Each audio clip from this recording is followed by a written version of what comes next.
My name is Bernd N. Nathanson. I'm a physician, a practicing obstetrician and gynecologist.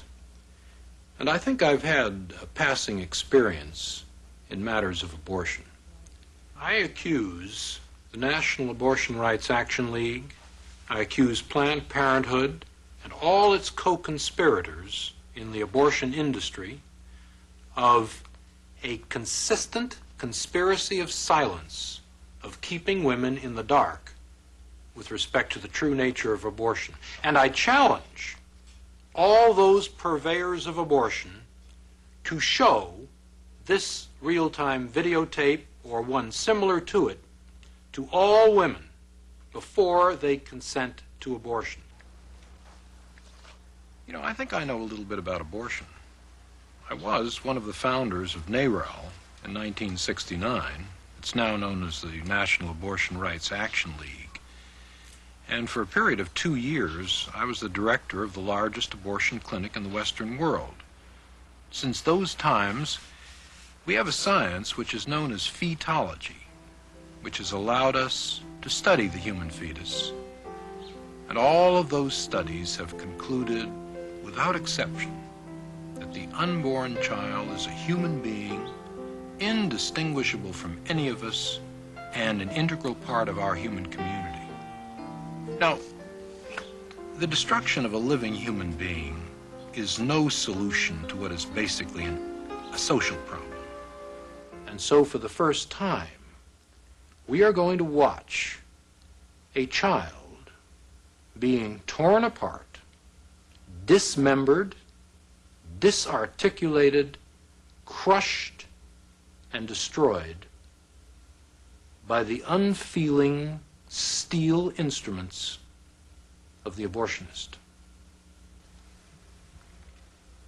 What we are looking at here is a depiction of the development of this child in its prenatal stage of life, from virtually the very beginnings to the end of that stage. We have here the child at 4 weeks, at 8 weeks, at 12 weeks, at 16 weeks, at 18 weeks, at 20 weeks, and at 28 weeks. As you can see, there is no revolutionary or dramatic change in the form or in the substance of this person throughout this developmental stage. Now, this little person at 12 weeks is a fully formed, absolutely identifiable human being. He has had brain waves for at least 6 weeks. His heart has been functioning for perhaps 8 weeks. And all the rest of his human functions are indistinguishable from any of ours. We have then the 12-week unborn child in the uterus being this muscle surrounding the child.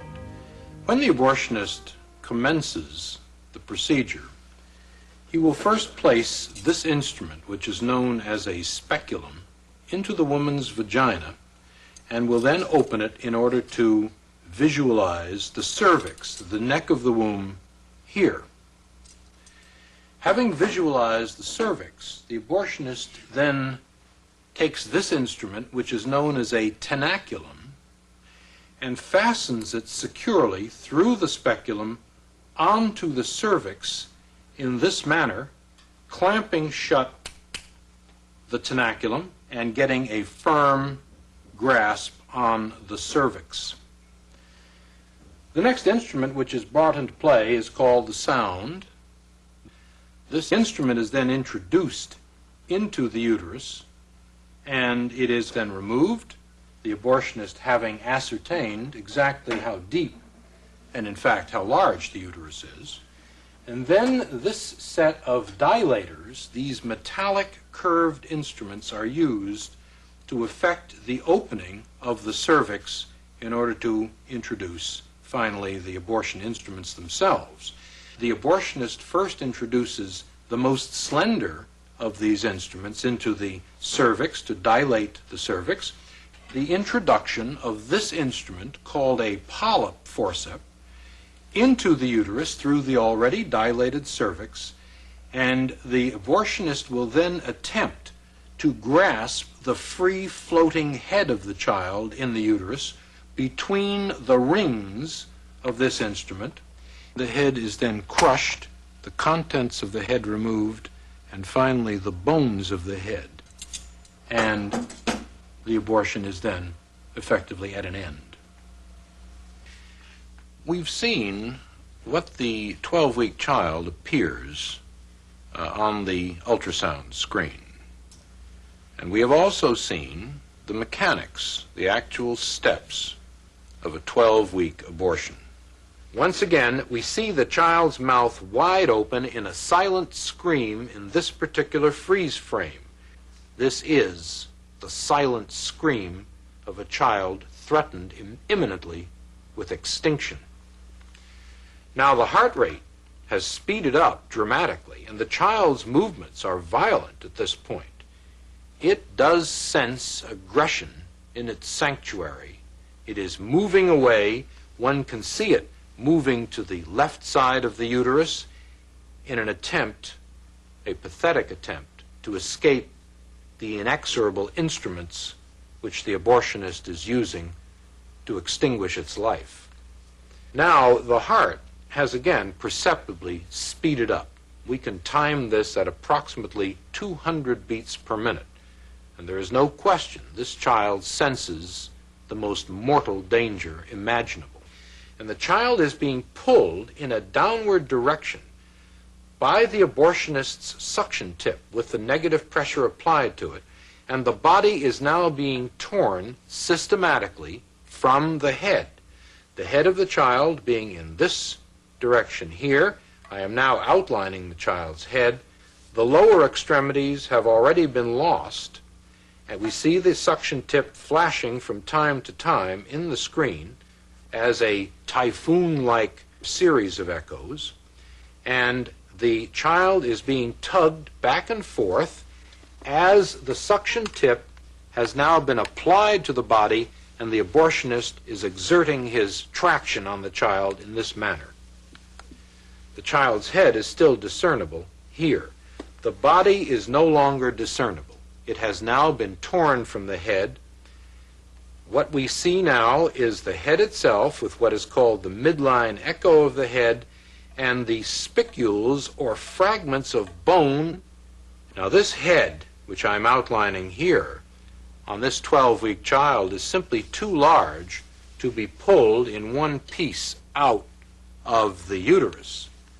The abortionist is going to have to employ this instrument, the polyp forceps, in an attempt to grab the head.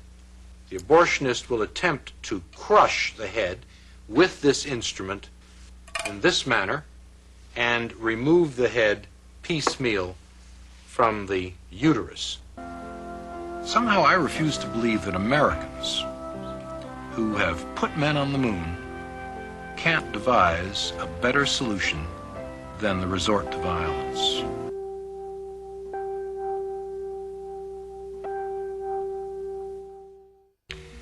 When discussing abortion, we must also understand that the unborn child is not the only victim.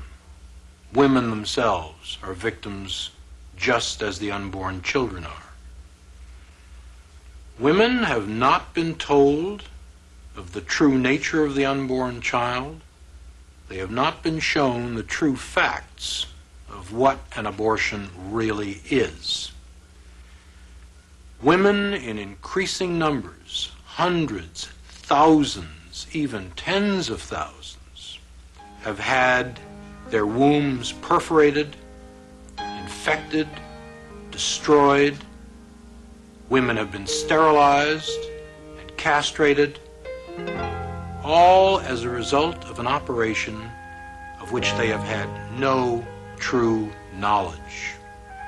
This film, and other films which may follow like it, must be made a part of the informed consent for any woman before she submits herself to a procedure of this sort.